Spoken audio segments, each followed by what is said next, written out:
Heureux les pauvres de cœur. Ça a été la première parole de Jésus dans l'évangile selon saint Matthieu.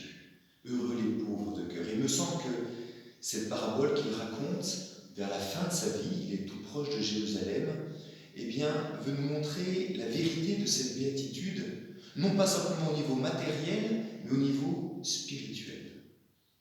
Ce pharisien, c'est-à-dire cet homme qui pratique sa religion à la synagogue, qui connaît bien la loi, est malheureusement riche. Peut-être pas riche physiquement, mais riche de tout ce qu'il fait, de tout ce qu'il voit au niveau spirituel. Et c'est un grand danger auquel le Seigneur sur lequel le Seigneur veut mettre le doigt, que de se croire riche, parvenu au niveau spirituel. Cette richesse, elle s'exprime notamment parce qu'il critique les autres. En fait, il croit que cette richesse va pouvoir le sauver. Il se permet pourtant de ne pas aimer les autres. Il les traite de voleurs, d'injustes, d'adultères. Et il méprise aussi ce publicain qui est là derrière. Mais il y a une autre forme de richesse. Il fait plus que ce que la loi demandait. Au niveau du jeûne, par exemple. La loi demandait de jeûner, je crois, une fois par an. Il faudrait vérifier tout de même, mais je crois que c'est une fois par an. Lui, il jeûne 2 fois par semaine. Et puis pour la dîme, il devait donner une partie. Et lui, il donne la dîme sur la totalité de tous ses revenus.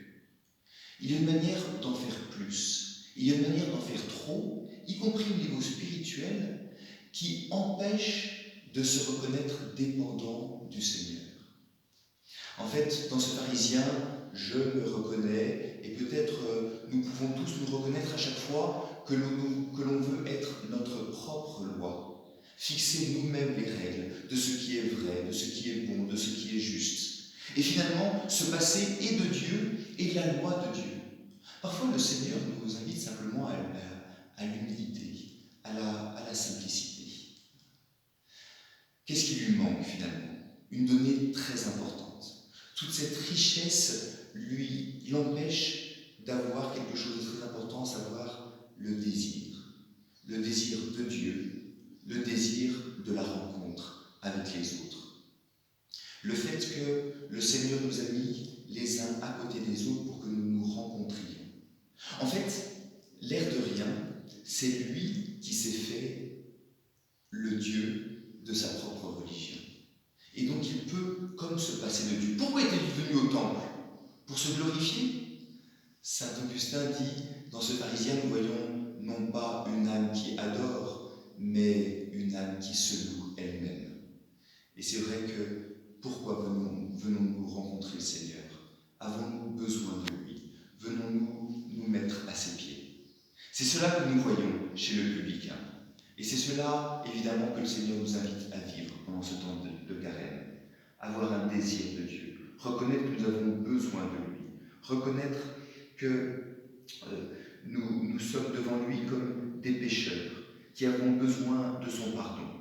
Dans un coin de notre tête, parfois, nous pensons que nous serons saints lorsque nous n'aurons plus besoin de sa miséricorde, que nous n'aurons plus besoin d'être pardonnés. Au contraire, les saints sont ceux qui se sont tellement vidés de leur propre talent, de leur propre désir, qu'ils mettent tous leurs désirs en Dieu. Oui, il s'agit pour nous aujourd'hui, peut-être dans ce temps de carême, d'apprendre à nous vider un peu de nous-mêmes, de notre moi, pour pouvoir recevoir de notre Créateur. Jésus dit cette parabole entre sa deuxième et sa troisième annonce de la Passion. Au chapitre prochain, il entre à Jérusalem où il sera arrêté, jugé, condamné.